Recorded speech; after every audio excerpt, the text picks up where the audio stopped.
Hi everyone! Welcome back to my YouTube channel. I'm so sorry. Um, it's been a long time since the last time I actually posted a video because I'm very busy lately with work and I just finished a new book. It's something that I'm very excited about, and I'm also writing query letters that I sent out to agent abroad, hoping na sana magustuhan nila yung book ko. It is actually a young adult novel. But of course, I'm gonna talk about book writing in some other post. But right now, I wanted to talk about something.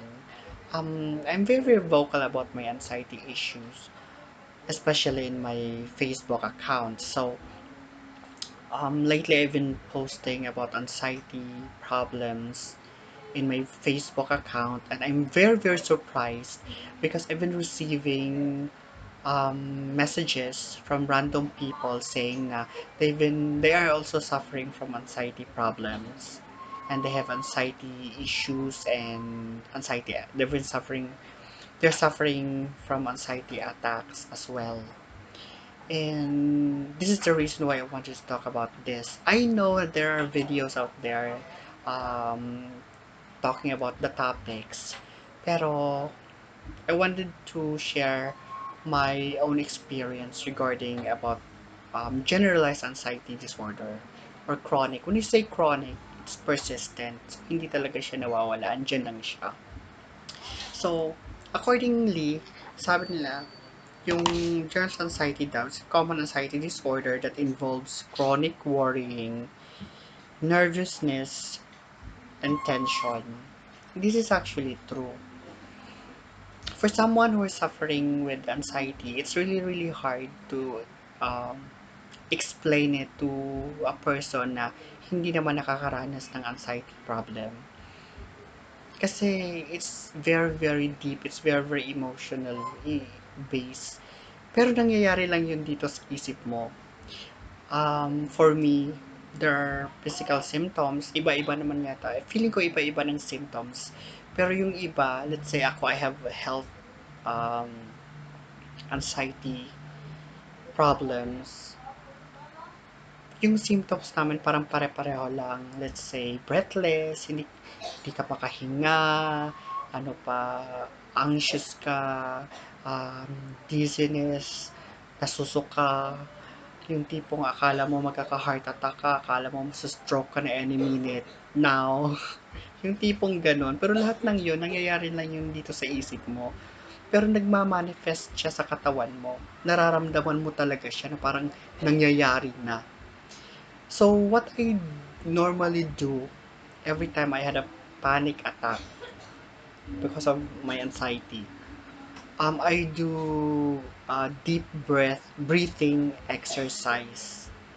So, I also listen to a lot of positive affirmation audio, and then I watch a lot of positive affirmation video as well. I also listen to a lot of blogs. I mean, no, not blogs. Podcast regarding anxiety issues. Well, the best way to beat this problem is to educate yourself with this mental illness, di ba? Para alam mo kung ano talaga yung nangyayari. So, the thought is just a thought. It doesn't mean na kung naiisip mo na parang nagkaka-heart attack ka na talaga. Nasa isip mo lang talaga yan. You have to do your best to counteract or to battle that. Because, every day is actually a battle. So, sa lahat ng mga may anxiety problems dyan, general anxiety, JED, or lahat ng mga merong mental illness, depression, bipolar problems, kasi you are warriors. Because every day is a battle, and every day will never know what time in a day siya atake. But the best part is you'll do your best to beat this problem, di ba? So, it won't take, your whole life. you can still live your life. We can still live our life. For me ha, yung coping mechanism ko, um, well, I read a lot of books. I'm a voracious reader, so nakatulong yon. And I'm a fantasy fiction writer. So, every time I feel anxious, every time inaatake ako ng anxiety ko, use that, I use that fire to write my novels. So, in a way, nakakatulong yon. I do meditations, but I'm not actually how can I say this? I'm not actually an expert when it comes to meditation. I'm still learning how to actually let go. Kasi for someone who's suffering from anxiety, it's really, really hard to let go. Kasi andito lang yun. It's really hard to clear your minds with everything. Kasi nararamdaman mo, kinakabahan ka, you're so anxious, feeling mo mamamatay ka na. Feeling mo may mangyayaring masama. Parang Parang ganun. So, at the same time, it's easier to reach out to someone, especially with your family, with your husband, with your wife, or with your best friends. Let them know what you are struggling, let them know your problem. And then, so they'll know how to handle you every time you have a anxiety attack. Na sa mga ano naman, sa mga walang anxiety, walang problem ng anxiety, you know, the best way to help people like me or people like people suffering from anxiety disorder, huwag mong sabihin sa kanila na, naku, okay lang yan, okay ka lang. Huwag mong isipin yun, no. Just be there. Talk to them. Because lahat when you having anxiety problem, andito lang yun eh. Sa isip mo lang yun. So the best way to help them is talk to them para yung ma-clear yung isip nila at ma-distract yung isip nila at mawala yung isip nila dun sa mga sa chronic problems na laging pabalik-balik na pumapasok sa isip. Let's say heart attack, heart attack, heart attack, or stroke, stroke, stroke, yung tipong ganyan. Para mawala yun dun yung isip na ma-distract sila, talk to them about anything else. Huwag yung isipin na okay ka lang because they're not okay. Most of the anxiety sufferer, kung titingnan mo sila, akala mo they're okay. Because yung battle, guys, nandito lang yun sa loob. Nandito lang yun actually. So, inside them, inside of us, nandun yung it's a life and death situation. Pero, kung makikita mo sila outside, they're okay, they look okay.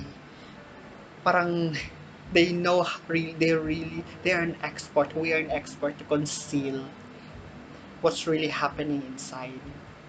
So, the best way to help someone who is suffering from the disorder, just talk to them, distract their minds, distract them from what they are thinking.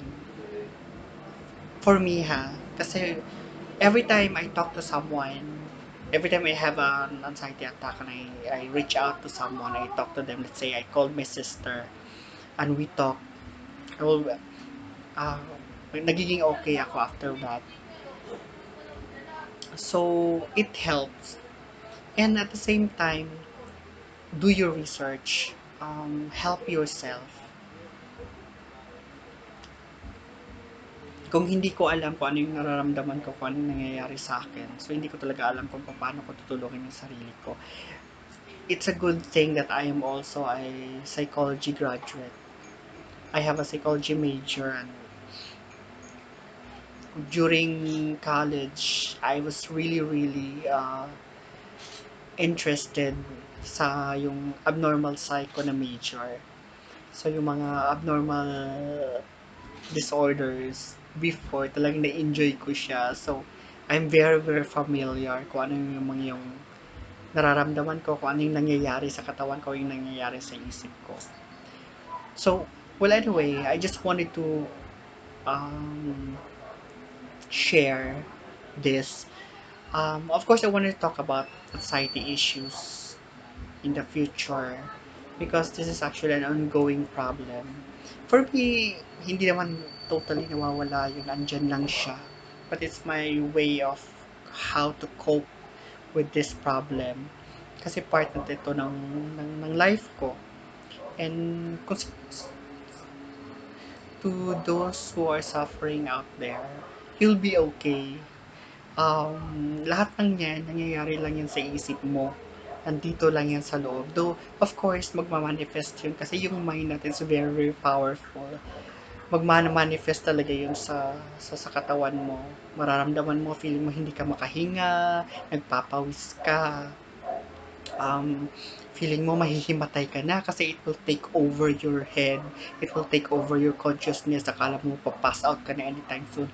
Alam nyo guys, before, nung pinaka-worst attack ko, talagang tumatakbo ako sa labas kasi feeling ko mahihimatay ako. Ayoko namang mahimatay dun sa room ko na walang nakakaalam kasi feeling ko talagang iti-take over na niya yung consciousness ko na matutumba na lang ako bigla. But you know, when I go out and yan, naglalakad-lakad lang ako sa village para akong tanga. Para lang to distract myself and it actually helped. Pag uwi ko, I'm good as new. I'm okay na ulit. So you'll find a way to cope with that anxiety issues. Huwag niyong isipin na kayo lang yung nagkakaroon ng ganyang problem. Kasi I know here in the Philippines, there's a lot of people who are suffering from generalized anxiety disorder or even social anxiety. And it doesn't mean that we are introvert, it doesn't mean that we are antisocials. Kasi ganun yung mga nangyayari normally. Kasi nga it's because we, nandito lang yun. Iniisip lang natin yung problema. At hindi naiintindihan ng iba. And I know there are few na who message me na sabi nila they're um, having a insomnia because of the anxiety. Gym could help, pero huwag mo namang itodo, kailangan mo ring magpahinga. And you know, breathing exercise help a lot, makes difference talaga. Deep breathing, guys. So, count 4, breathe in, then count 2, hold, then breathe out, count 4 ulit. It helps. So, mga warriors out there, good luck. So, if you have anything, if you want to ask, if you want to share, just message me and dito sa video na to. And good luck. Good luck sa inyo. Good luck sa atin. See you next time. Bye.